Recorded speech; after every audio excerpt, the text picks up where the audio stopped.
Okay. Hello, Veronica. How you doing? So I want to talk about your work. I've got you queued up right here, and I've spent quite some time here. Let me just get that centered in there. And I've spent some time here looking at the work, and I really want to start commenting on the final presentation so that we can you know start working towards that.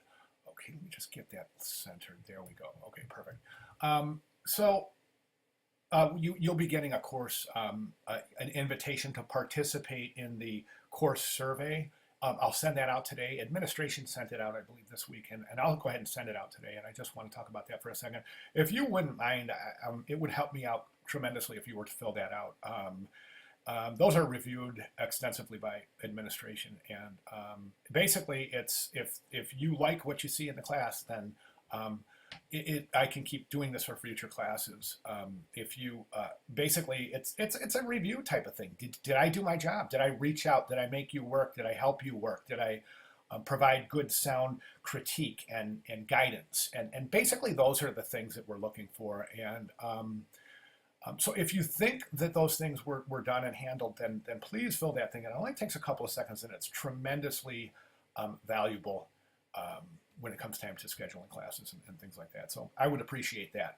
Okay, your work, great stuff here, really great stuff. I want to talk about the background pages, but at first I want to talk about, let's talk about your work. Okay, this is your web design, and we have this week, we have this here, let me bring this down here.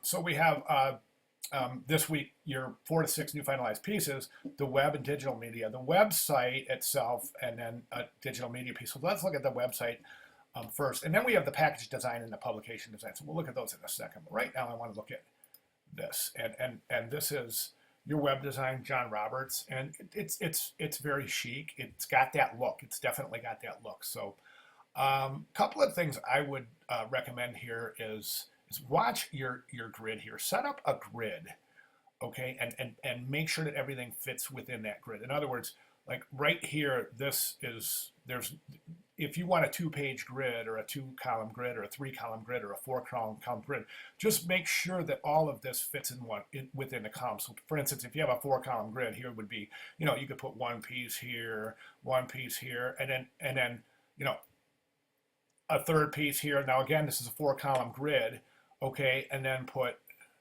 1 and then 2. Like that. So just as long as everything fits within the grid, you see what I'm saying? So your grid is just basically a series of horizontal and vertical lines that everything should fit within. The work itself looks good. The homepage looks great. I would reduce this, of course, to fit the same size as that.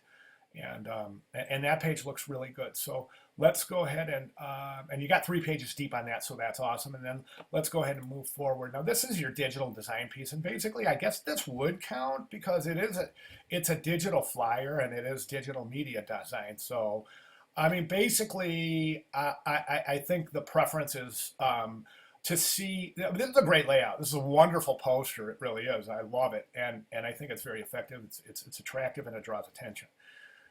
Typographically, it's handled beautifully, and good job. So, but is this a digital media piece? Technically, it is, but I mean, is it? I would like to see a web banner or a little animation or something that shows actual interactiveness actually. As opposed to just this layout. Do you understand what I'm saying? But if this is all you have, we'll make it work. Next piece, please. Okay, digital media design. Again, this is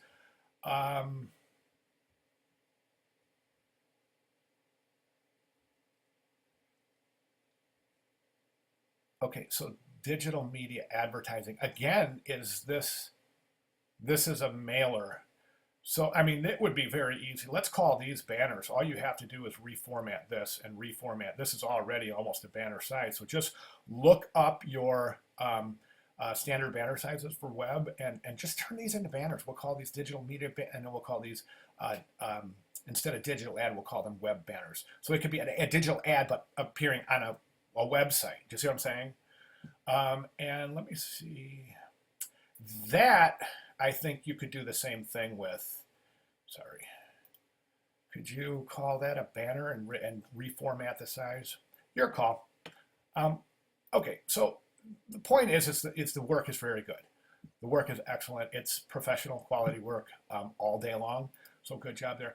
This is another digital media piece, and again, you have these digital ads which you're showing good layout, but are they actually? I mean, again, it's a layout. So this could be a poster, this could be a postcard, this could be a mailer, or you could call it a digital ad. But after seeing three of them, I would say this one is probably. I mean, it still works. You could still turn these into banners, and you know what? Why don't we do that? Why don't we turn this,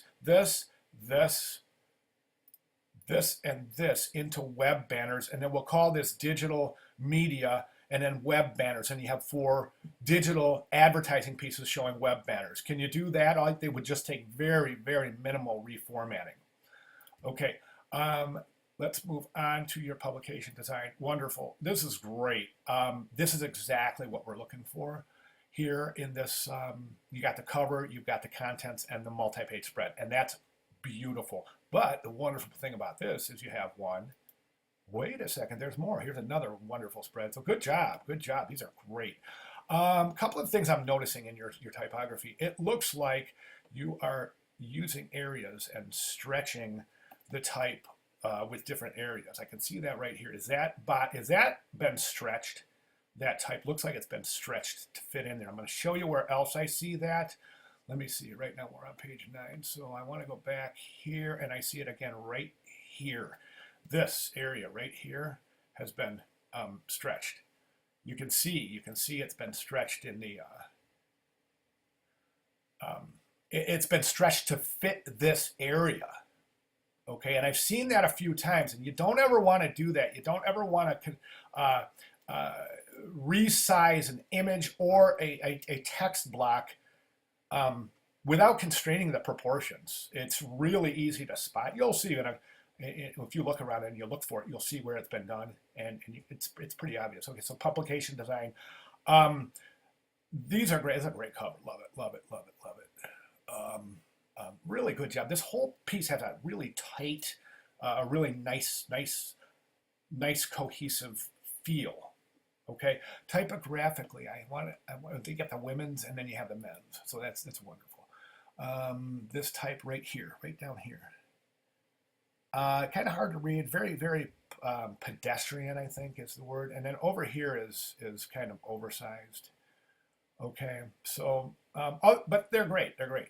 If you can address that typography, I'd like to see a different font, not quite so. I don't know, technical, I guess. I don't know. It looks almost like manual, like a manual. I don't know if it's hard to describe, but I'd like to see a more modern, like you work in these wonderful typefaces, and the size relationships are good. And then you have this unusually bulky, very, very large type.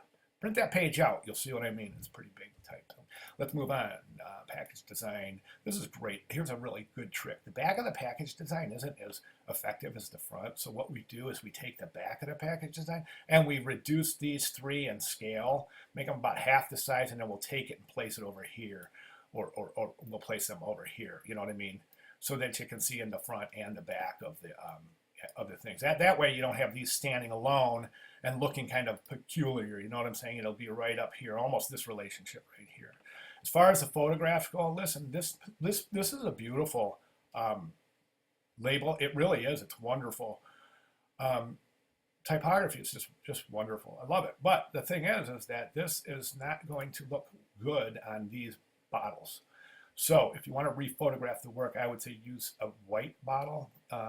So this tea tree coconut, would try to find a bottle of that, like kind of creamy yellow, like the inside of a coconut. Okay, and you'll see like a lot of, you can see that. That's the reason why you see a lot of those coconut products are in that kind of background, because this doesn't draw any connections here. The blue and then the coconut, it's just not. There's no connection there. See what I'm saying? So the package itself does matter. Wonderful. This is such a great production shot. This is really great. What I wouldn't mind doing here is going in and just labeling this with your die lines and your cut lines and your fold lines. Beautiful. And then you wrap this up beautifully by adding your photographs. Now, in a real portfolio, what I would want in a real portfolio, I'm sorry, I don't mean a real portfolio. I mean your professional portfolio when you are ready to introduce yourself to the marketplace. Your final portfolio. You would go in right here and right here. Okay, right here. And you would Photoshop all those inconsistencies out. You see what I mean? Like you can see some white there. There's a piece of tape right there. Some inconsistent folds. And that would all be fixed up in Photoshop. Right there, you can see those rough edges. Bottom is folded a little. And that's how you would shoot that. And then what you would probably do is shoot that on a white background and add some sort of a digital shadow. Cast shadow, not a drop shadow, a cast shadow. Okay, so that's what I have for the work, and boy, I extended my time here. So anyways, here's what we have. As far as, that's what I have for the work, and listen, I'm gonna do this. I'm gonna give you another video here in 1 second, just talking about your page, okay?